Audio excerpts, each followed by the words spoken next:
Merci beaucoup, Excellence Monsieur le Premier ministre, Mesdames, Messieurs les membres du gouvernement, distingués participants. Vous me permettrez de répondre en inversant un peu les questions. L'importance pour nous de ce New Deal technologique relève quasiment d'une question de survie pour notre département. Comme vous devez le savoir, il est impératif pour un développement touristique d'avoir des données fiables. Et la question de l'interopérabilité va nous permettre à nous de connaître déjà le nombre de touristes qui arrivent par année. Si ces données ne sont pas disponibles, me semble-t-il, il nous sera très difficile de promouvoir la destination du Sénégal parce qu'aujourd'hui, on n'a aucune donnée fiable sur le nombre de touristes. On n'a aucune donnée sur la nationalité des touristes et ça ne nous permet pas d'aller dénicher, d'aller viser certaines destinations particulières. Nous pensons tous que jusqu'à présent, le Sénégal est un marché captif de l'Europe, alors qu'aujourd'hui, on le sait, le potentiel touristique se trouve davantage en Asie, avec quand même les touristes chinois. On a aussi les touristes du Moyen-Orient. En l'absence de données, on ne peut pas savoir qu'est-ce qu'on peut, que la destination Sénégal doit promouvoir pour capter quand même ce nouveau marché émergent. L'une des grandes difficultés aussi du développement du tourisme au Sénégal, c'est qu'on a beaucoup de sites touristiques. Et ce qui vient d'être dit avec ce New Deal technologique, c'est la connectivité sur l'ensemble du territoire. Il ne peut y avoir de nouveaux campements touristiques sur nos différentes îles, on en a plus d'une centaine, si le touriste, une fois sur place, n'arrive pas à se connecter. Donc vous voyez que pour nous, le New Deal technologique est une question de survie pour notre développement touristique. Et ça me permet de rebondir sur la culture. Pour vous dire qu'aujourd'hui, si on avait une application e-tourisme au Sénégal, ça permettrait aux touristes qui arrivent au pays de voir nos différents sites culturels, de connaître un peu nos différentes offres culturelles, que ce soit les musées, les collections qui y sont disponibles, les horaires d'ouverture, d'avoir un pass culture unique qui leur permettrait de faire tout le circuit jusqu'à Gorée. Une fois à Gorée, d'avoir une autre expérience visiteur que celle de visiter juste des bâtiments. Ils pourraient avoir des lunettes 3D qui leur permettraient de voir l'histoire même de l'esclavage, de le vivre avant même d'arriver, lors de la traversée, une fois sur place, d'avoir une autre réalité du vécu des lieux, d'avoir dans son esprit, dans ses oreilles, pour donner l'histoire de l'esclavage avant même de mettre les pieds sur l'île, pour comprendre ce que signifiait une destination finale, une porte sans retour. Comme vous le percevez, pour nous, ce New Deal technologique est non seulement capital pour assurer la connectivité sur l'ensemble du territoire, donc une attractivité pour nos sites touristiques, mais de disposer pour l'ensemble de nos hôtels, par exemple, d'un logiciel qui serait, le directeur du Trésor l'a amorcé tout à l'heure, piloté en collaboration avec le ministère des Finances, pour permettre ce logiciel unique d'enregistrement au niveau des hôtels, parce que c'est cette taxe qui est prélevée, la taxe de promotion touristique, qui finance une des plus grandes agences du tourisme au Sénégal et qui perd énormément de ressources parce que chaque hôtel a son propre logiciel d'enregistrement. S'il y avait un logiciel unique, ça nous permettrait de passer du milliard 400 qu'on récolte difficilement et qui est simplement des chiffres donnés par les hôteliers eux-mêmes, à un système intégré qui pourrait nous faire passer du moment où ce logiciel est mis en œuvre à peut-être 4 et 5 milliards. Vous voyez, il y a tout cela qu'on est en train d'expérimenter. On a parlé tout à l'heure des JOJ. Pensez-vous, c'est pour nous l'image de la destination Sénégal qui est en jeu, de ses capacités d'organisation, du visage qu'on veut montrer au monde. Nous souhaitons développer avec le ministère des Télécommunications un logiciel de satisfaction du touriste, qui une fois qu'il a rencontré une difficulté non satisfaite dans un hôtel, pourrait immédiatement le signaler au ministère, au service du ministère, qui pourrait intervenir rapidement. Donc vous voyez, il y a tout un environnement culturel de sauvegarde de notre patrimoine, de nos villages artisanaux, de nos chambres de métier. Aujourd'hui, quasiment aucun village artisanal dans un site internet. Pour le touriste qui arrive, les localiser déjà quelque chose d'extrêmement difficile. Si nous, notre secteur, nous réussissons à faire notre atterrissage ou notre amérissage ou utiliser en tout cas l'ensemble des possibilités offertes par le building technologique, nous pensons que nous allons faire notre révolution. Opérer notre révolution, c'est assurer la survie du secteur, mais aussi montrer l'importance du secteur tourisme, culture, artisanat dans le PIB, qui en l'absence de données fiables aujourd'hui, ne pèse pas lourd dans notre produit intérieur. C'est une révolution, nous l'attendons avec impatience. Nous encourageons et remercions les services du ministère de lancer ce service de guichet unique et des différentes applications et des possibilités qui nous sont offertes. En tout cas, le secteur du tourisme, de l'artisanat et de la culture pose sa révolution, conditionne sa révolution à la réussite du niveau technologique. Et nous pensons, avec tout ce qu'on vient d'entendre aujourd'hui, que en tirer les bénéfices n'est plus très loin. Merci. Merci beaucoup. Merci, Monsieur le ministre. Et pour ma dernière question, j'attendrai après le débat, mais vous avez été très pertinent et vous me facilitez la tâche d'ailleurs pour m'adresser maintenant au ministre de la communication, du numérique et des télécommunications. Je vais inverser un peu de cycle. Monsieur le ministre, aujourd'hui, on parle de transformation digitale. De tout ce que nous avons entendu dans la matinée, il reste deux sujets parfois qui nous ramènent souvent à reprendre les choses qui ont été entreprises. Le premier sujet, c'est par rapport à la conduite du changement. Nous avons des initiatives que nous posons souvent et une fois que nous les avons inaugurées, il n'y a plus de dynamique pour les rendre utilisables et surtout pour rendre inaccessible le mode traditionnel. Ça, c'est la première question que je souhaiterais vous poser sur comment vous pensez qu'on peut cette fois-ci convertir en fait les efforts que nous avons faits en valeur ajoutée en mettant fin au process antérieur. La deuxième question concernera la carte du Sénégal et ça touche à toutes les administrations. Toutes les administrations ont eu une implantation géographique, départementale. Ça correspondait à un État décentralisé qui devait être physiquement partout. Alors, dès qu'on fait de la digitalisation aujourd'hui, on a l'option de penser national ou de reproduire le local. Quelle est votre approche par rapport à cette question également d'aller vers du tout national ou de rester dans le tout local? Merci. Merci beaucoup, M. Excellence, Monsieur le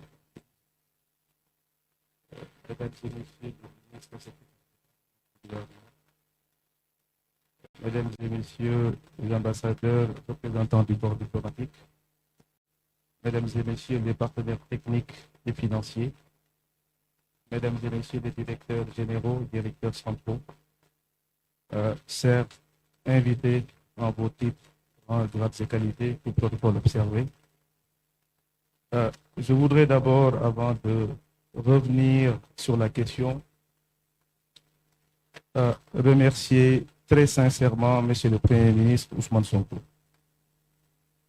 D'abord pour sa présence, parce qu'il y a quelques jours, mes équipes, notamment le pôle communication, sont venus me voir avec un débit de quelques centaines de millions pour la promotion dans les 6 mois à venir du guichet unique, parce que comme vous le savez, c'est une plateforme qui concerne les 18 millions de Sénégalais. Et pour le vulgariser, pour que ça arrive au plus loin de notre pays et que tous les Sénégalais puissent s'en approprier, il fallait un sponsor et un ambassadeur pour que cette communication puisse être effective. Moi, je leur ai dit qu'on va aller voir Madame la garde des Sceaux pour essayer de faire en sorte que notre événement, en tout cas, puisse être présidé par le Premier ministre, parce qu'on ne peut pas rêver d'avoir un ambassadeur, en tout cas au Sénégal, et je dirais même en Afrique.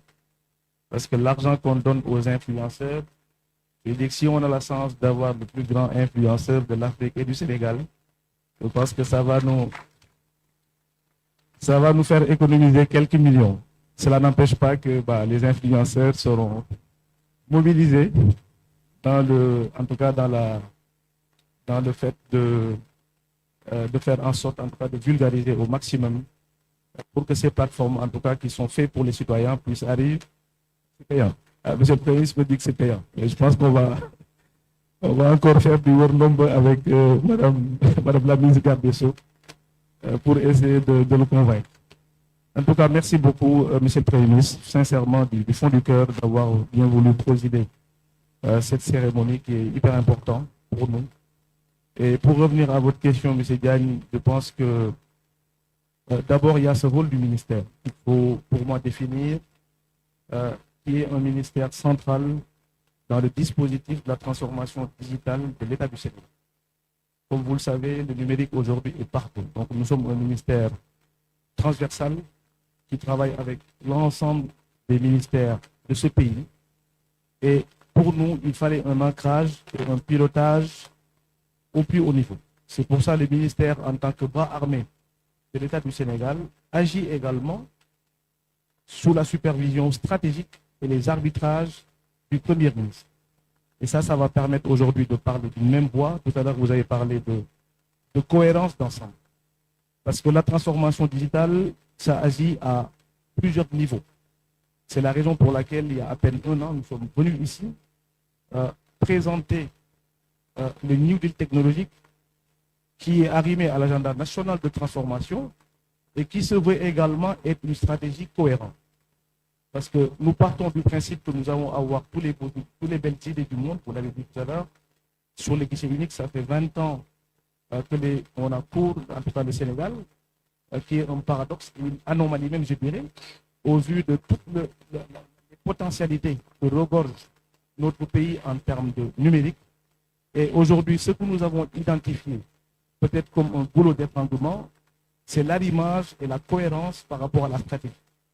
Parce qu'on a beau être un ministère technique, faire les meilleures applications au monde, si ce n'est pas approprié par les populations et par les autres ministères, cela ne marchera pas. C'est pour ça que nous sommes partis sur une approche holistique qui aujourd'hui est basée, Mohamed le disait tantôt, sur le DPI, Digital Public Infrastructure, qui va permettre demain, au même titre que les gens qui sont à Dakar, puissent bénéficier des mêmes services ou des mêmes procédures que l'État du Sénégal doit à l'ensemble de ses citoyens.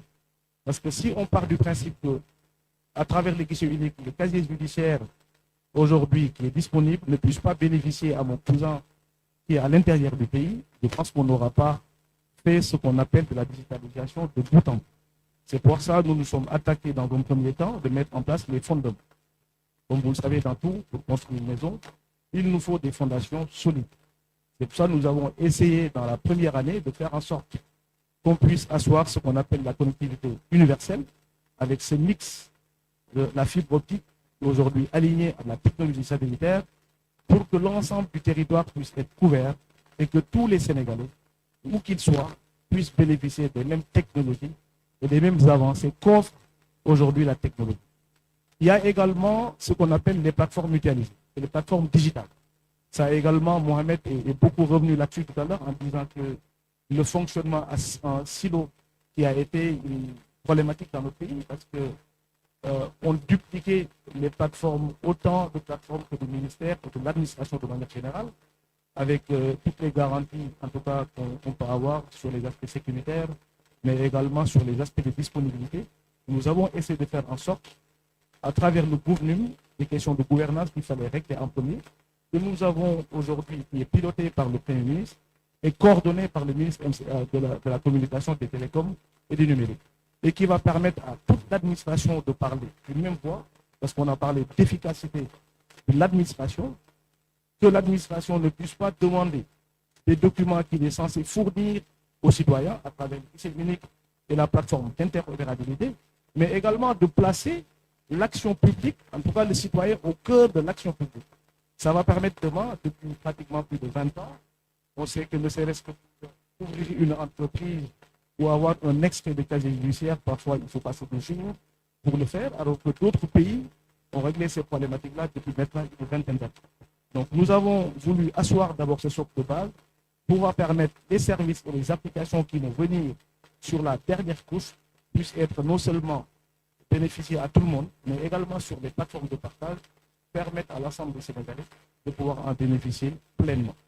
Vous me donnez l'occasion, peut-être avec la permission du Premier ministre, vraiment de magnifier le travail de collaboration qui a été fait avec les ministères pilotes à travers les guichets uniques, mais également la plateforme d'interopérabilité et d'autres plateformes qui ont été présentées.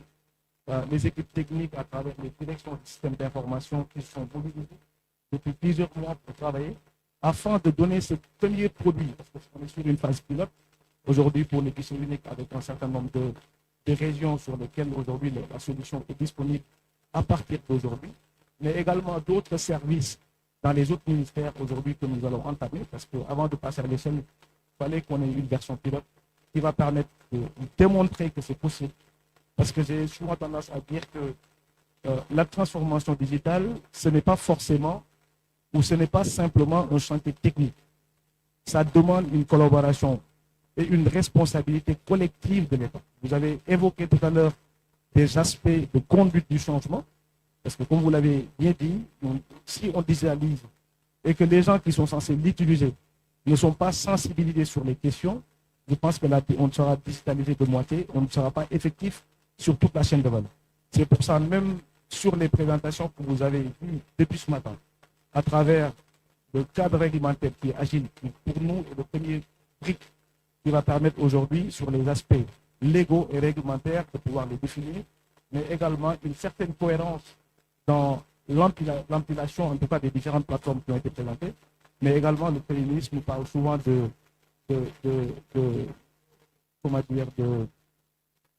nous parle de prendre en compte, en tout cas les populations, l'aspect capital humain, qui va permettre demain, avec l'écosystème start-up, de pouvoir aujourd'hui les aider, l'État puisse mettre en place des incentives sur le plan social comme sur le plan fiscal, à même de pouvoir embarquer toute la chaîne de valeur. Et je pense sincèrement que c'est que comme ça, en tout cas, l'implication de tout le monde, qu'on pourra avoir une digitalisation, une transformation digitale, le mot est important. Ce n'est pas de la digitalisation, mais c'est de la transformation digitale, qui n'est pas seulement l'affaire des informaticiens, mais l'affaire de toute l'administration, avec le citoyen sénégalais qui est au cœur de cette transformation digitale. Je vous remercie. Merci beaucoup, Monsieur le ministre. Compte tenu de la contrainte de temps, nous n'allons pas pouvoir faire un second round, mais en synthèse, on peut dire que les fondations sont là et le grand défi, c'est celui de l'appropriation, de la collaboration.